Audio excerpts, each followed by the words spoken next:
We're learning much more today about the tragic Broward Sheriff fire rescue helicopter crash that killed 2 people. Local 10 obtaining the 911 calls today as new questions swirl around whether or not that aircraft should have taken flight in the first place. Local 10's Terrell Fournier breaks it all down for us live from Pompano Beach. Terrell.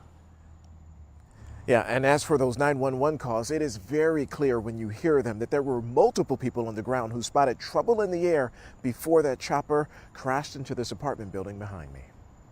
Oh, big explosion, big explosion. The emergency calls rolled in before the helicopter even fell out of the sky. A helicopter with the whole tail on fire flying over I-95 and Cypress Creek Boulevard. We just seen a helicopter crash. A team of 3 first responders from Broward Sheriff Fire Rescue were on board as flames snapped the tail rotor section of the 24-year-old chopper Monday that crashed into an apartment building below. 2 paramedics survived and crawled towards safety, but Fire Captain Terryson Jackson was killed, along with 65-year-old Lorraine Wheaton, who was asleep in her own bed when the aircraft barreled through her ceiling. We've learned Broward Sheriff Gregory Toney raised the alarm to county commissioners about the same helicopter and its aging and overworked fleet earlier this summer. Fire rescue helicopter that we're utilizing has been around since 1999.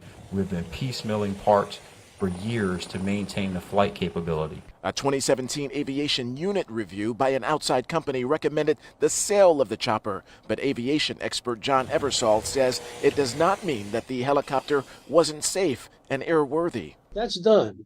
And when parts are replaced under useful life like they're supposed to be, age of the aircraft is irrelevant. But for money, you could fly the airplane indefinitely.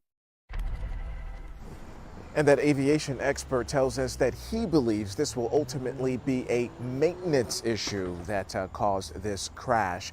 He believes that the pilot did everything right, that pilot was simply out of choices. In the meantime, the NTSB is investigating this crash, and we know that a preliminary report is expected to be released sometime over the next week or so. Reporting live from Pompano Beach tonight, Terrell Fournier, Local 10 News.